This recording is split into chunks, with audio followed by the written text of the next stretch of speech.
Welcome to EPG Pathshala. I am Professor B. Hariharan from the Institute of English, University of Kerala.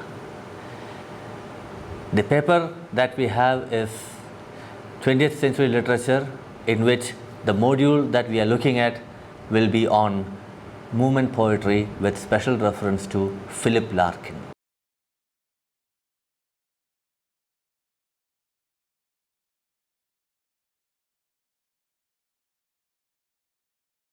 We will start with an introduction to Philip Larkin. Now, Philip Larkin was associated with the movement school of poetry. We will talk about what movement poetry is, but before that, we need to set the scene, as it were. Movement poetry is characterized by a rather pessimistic strain. It was out and out anti-romantic. Now, the tone of movement poetry was never ecstatic. It was not very emotionally charged, the way in which we normally think poetry will be. So, the tone was very different. The overall mood it created was that of pessimism. Now, when you come to the work of Philip Larkin, when we read his poetry, for instance, we would feel that here is a poet whose shy and reflective nature is what you get in his poems. Now, we cannot say that all his poems reflect or bring to bear this kind of an attitude. This is, though, one important strain in his poetry. Now, the early Larkin, the early poetry, shows that he was influenced by Thomas Hardy and W.B. Yeats. Now, if we were to identify a feature, something that is unique to Philip Larkin, then it has to be his humor. Now, it doesn't mean that he was a funny poet. When I say humor, it was a wry kind of a humor, very wry kind of a humor. The major anthologies that he published include The North Ship, The Less Deceived, The Whitsun Weddings, and High Windows. Now, as we can see, he was not a very prolific kind of a poet. He did not write a number of poems. So whatever he wrote was, in that sense, very limited, but then that itself, in a way, bears the mark of the kind of poetry that he was trying to write. His poems highlight his ideal of England and mourns the loss of this ideal. Now, this is a thematic that you would find in many of his poems. England, in a way, remained his favorite subject of poetry. If we look now, turn our attention to Larkin's style, we would find that he dealt with very often very ordinary themes, used a conversational tone, and his poems are noted for their intelligibility. One can read them and relate to these poems. Now, this is what I would mean by the word intelligibility. Very often, Larkin's poetry would have a persona, and that persona is that of a very ordinary person, a very common Englishman, a very ordinary person. Now, this is the persona, if at all one needs to talk about it, this is the persona that he often adopts.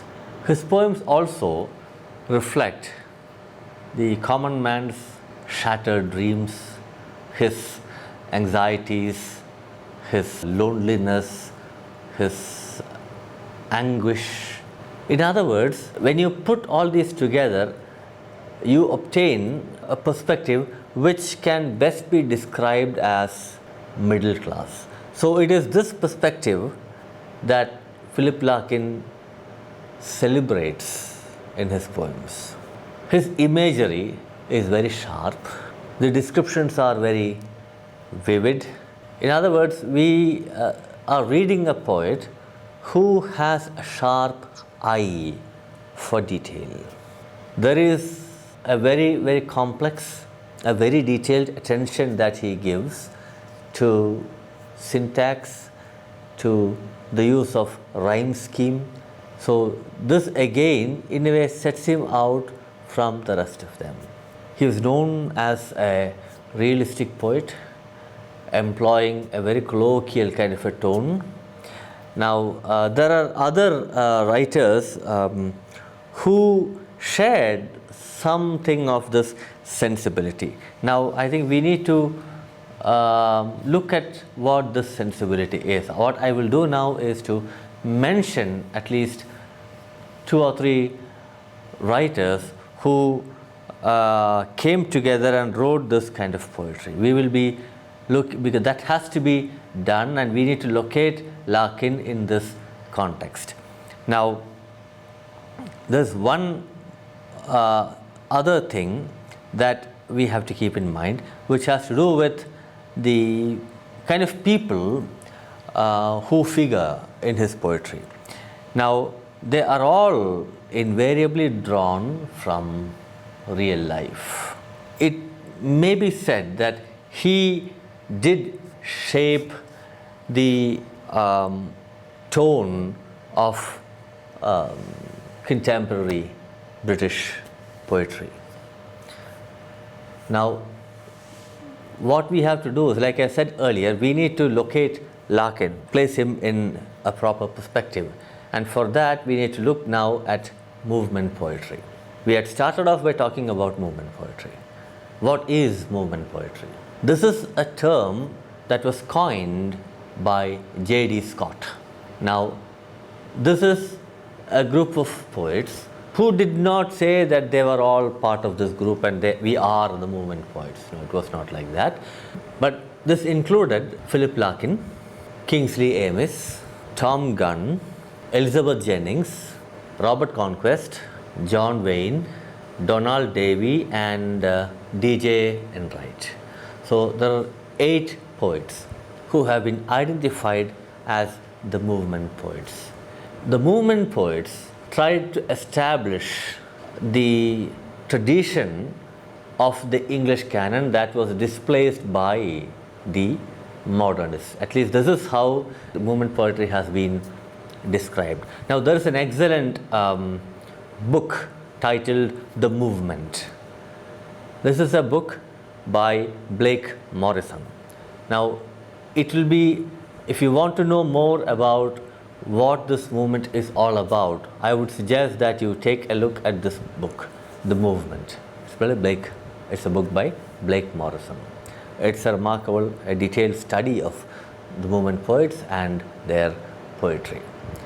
Now, movement poetry tried to emphasize on formal verse and lucidity in expression. This is one thing that movement poetry did.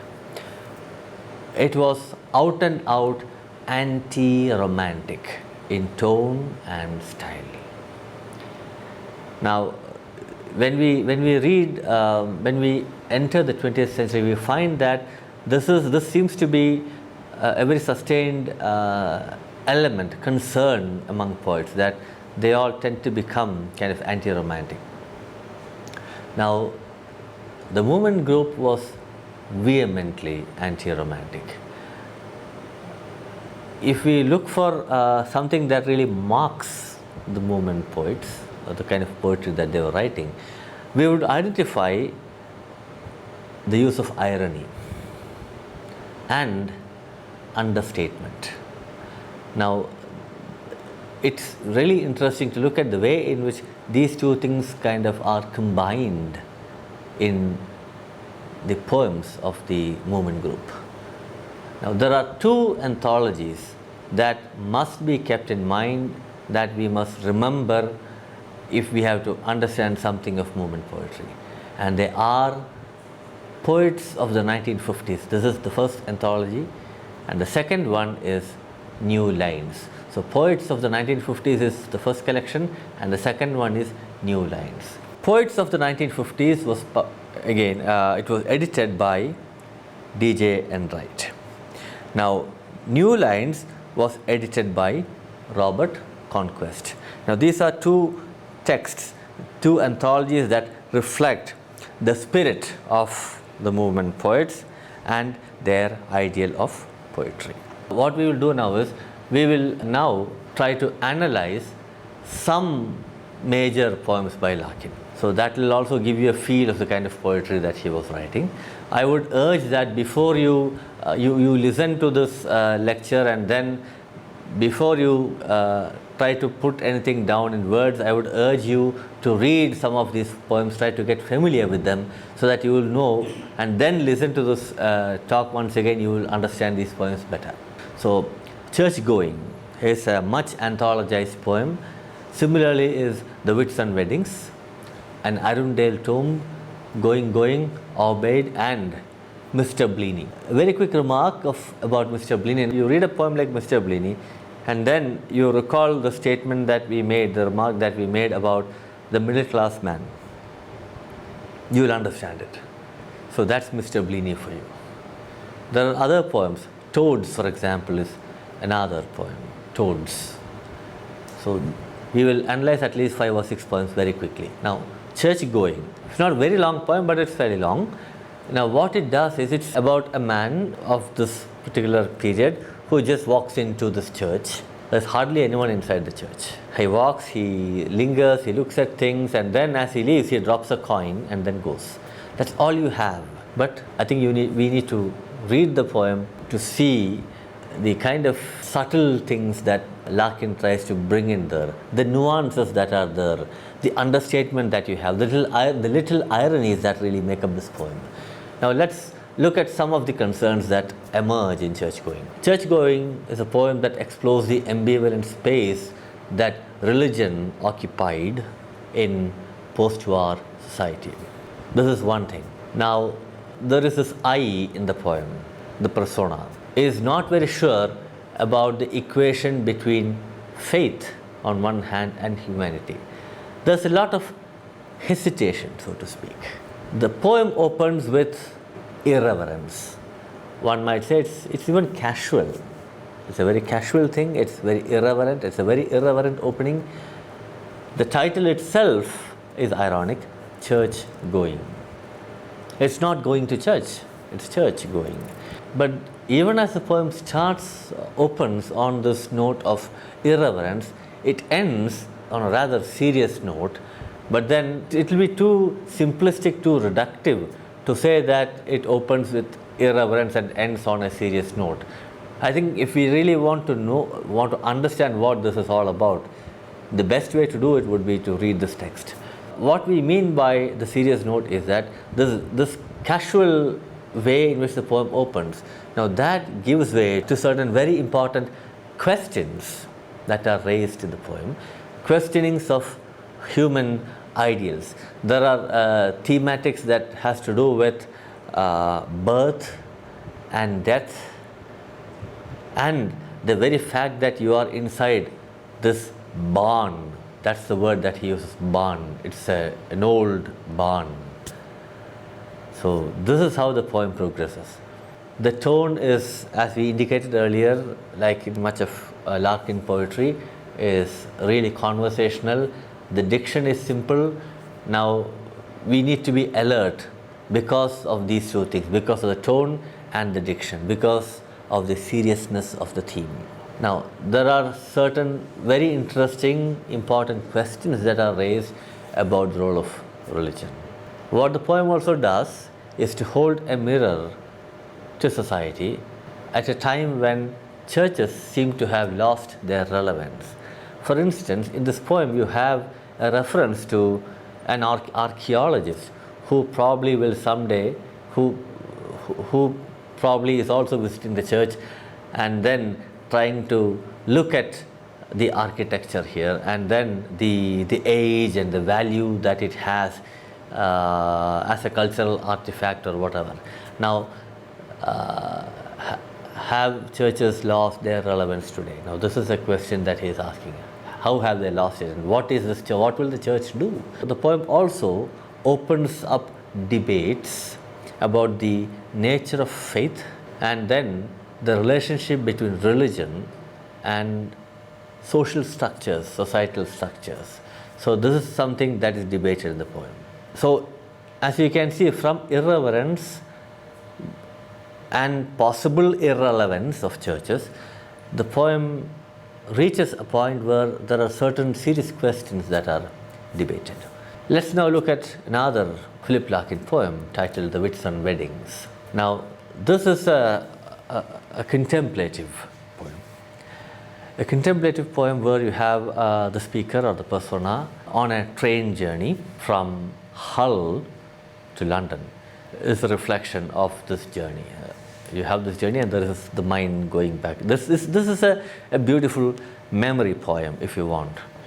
Now, what you have here is a very detached and ironical observation of a newlywed couple. The poem is a reluctant acceptance of the institution of marriage.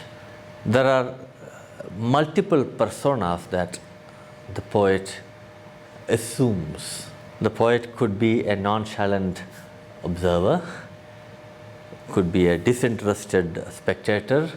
The persona could be a very wise commentator. So you have the poem taking you through all these different stages or positions.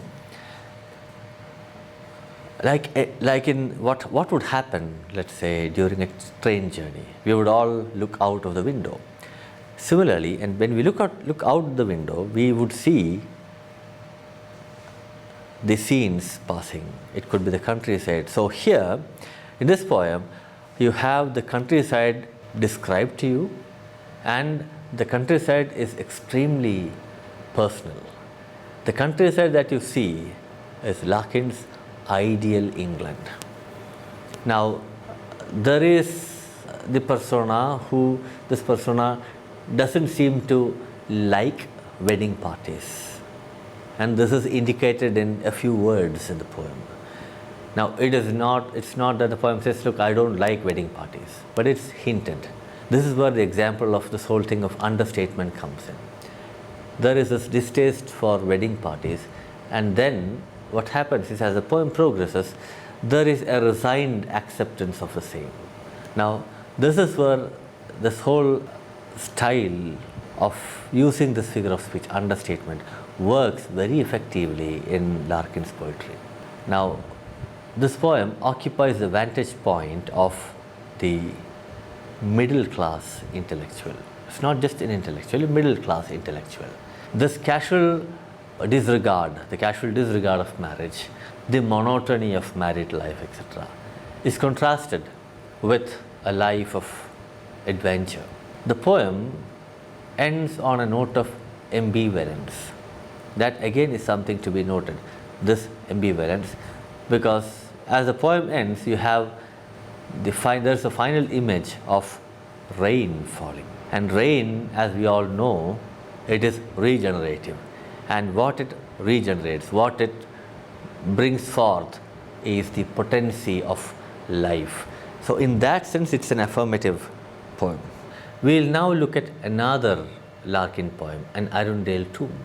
This is a poem that explores the themes of mortality and the inevitable passage of time. This is inspired from Larkin's visit to the tomb of the Earl of Arundel. What the poem does is to emphasize that everything is in a state of flux. The name that comes to mind here is Heraclitus. The sculptures that are there on the tomb, these sculptures are interpreted and reinterpreted by succeeding generations. Now, the hands that you have on the sculpture, the entwined hands, demonstrate the vagaries of interpretation. One can have interpretation, one can have misinterpretation, one can have overinterpretation. These are the vagaries of interpretation. What happens to meaning over a period of time? Now, the originally intended meaning could get lost in the annals of time. Now, this is one particular theme, concern that this poem throws up. And the poem also casually mocks the ideal of romantic love. The persona, the poet here, the persona here, I don't want to use the word poet. The observer in this poem, let's put it like that. The observer in this poem is very skeptic of the great drama of human life. There's a lot of skepticism in this poetry, in this poem. This gives you yet another dimension of Larkin. Look at another Larkin poem, Going, Going. As the title indicates, something has left us. What is that? The beautiful English landscape. The destruction of the beautiful English landscape is mourned in this poem. There is disillusionment. There is this feel that something unfortunate is about to happen. There is some doom that's going to befall us. This is the tone that we have. This is the feel that we have. The poem is also trying to share with us this concern that the ideal of this beautiful England seems to be replaced by a very different kind of a new England. Now this poem, one can say, is a hostile indictment of the agents of modernization. So this is what a poem like Going, Going tries to do. There is this engagement with society. There's a critique of society, as it were. Now, the beauty of nature, for example, with industrialization or modernization, this beauty, the landscape is replaced by the very starkness of modernity. Though the theme seems to be like this, the overall tone of the poem is very humorous. It's humorous, though there is an indictment, the poem doesn't preach to you. What it is doing here is that I think this is where the poem really takes off. It lifts to another level as it tries to draw your attention to an ecological crisis or an ecological calamity. Aubade is a different poem talking about death. It visits the central dilemma that almost all human beings have, that is death. This is not the first poem to talk about death. It's not a very pleasant kind of a poem that makes you feel very pleasant, like the song of a bird or the song that you might hear in the morning.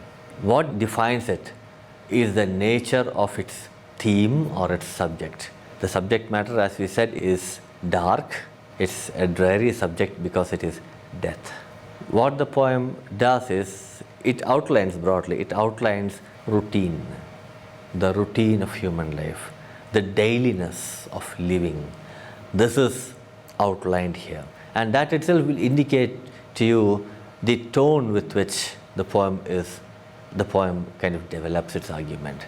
The very thought of death comes in this routine. You have the routine thing happening. It's at this point that the thought of death comes and you are jolted. You're jolted into an awakening, into an awareness. Death is something, the idea or even thought of death is something that haunts you, has haunted all of us for a very long time, from immemorial times. Do we have any answer to that? Think, for example, of the dying words of Hamlet in Shakespeare. What this poem also does is to reveal, is to show us the skepticism that is there about religion. Religion, at least in this poem, gives you a whole lot of promises, false promises, wise lies. Religion cannot offer us any relief. Death is inevitable. No one can escape it. The drama of human life is repetitive. Like any drama, it's repetitive.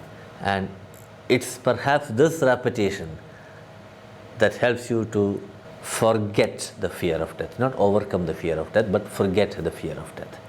The poem doesn't tell you that you can overcome death, but then it tells you how, probably shows you rather, how you forget this fear of death. Now we'll come to the last poem that we can discuss here. It's titled Mr. Bleaney. Look at the name itself of a man, Mr. Bleaney. This is a poem that is a commentary on the monotony of life. Mr. Bleaney is a lonely man, and his lonely life is seen from the perspective of a narrator who also seems to be facing a very similar future. Life is drab, it's monotonous. There's nothing that you look forward to. There is no trace of individuality. It's routine.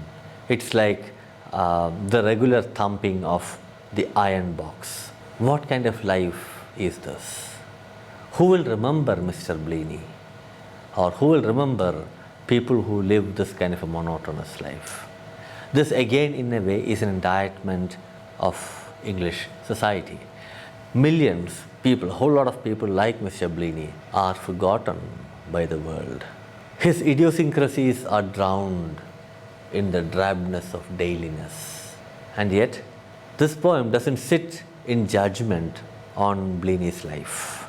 This is a reflective poem in that sense, because it reflects on the narrator's self-doubt, agony, the fear, the anxiety that he has, that he might have, that perhaps he might also be leading a similar life. In that sense, Mr. Bleaney becomes a symbol of vulnerability and becomes a symbol of the way in which we exist today. The precariousness of modern existence is something that is highlighted in this poem. We have seen half a dozen poems by Larkin. What's his legacy? What has he left behind? The greatest mark that he has left behind is his ordinariness. Here is a poet that we read who had no pretensions and believed in the simplicity of poetry. We read a number of poets and then we also kind of celebrate their intellect, their wisdom. Some of them are visionaries, some of them have a lot of learning that is used in their poetry. But then Philip Larkin was an anti-intellectual poet. Now, I hope that after listening to this lecture, you feel motivated to read Larkin's poetry, because this definitely marks an important shift in the tone that poetry used. It marked a shift in the kind of poetry that was being written in England. So I hope that you all would take up your Larkin, read and understand what movement poetry is all about. Thank you.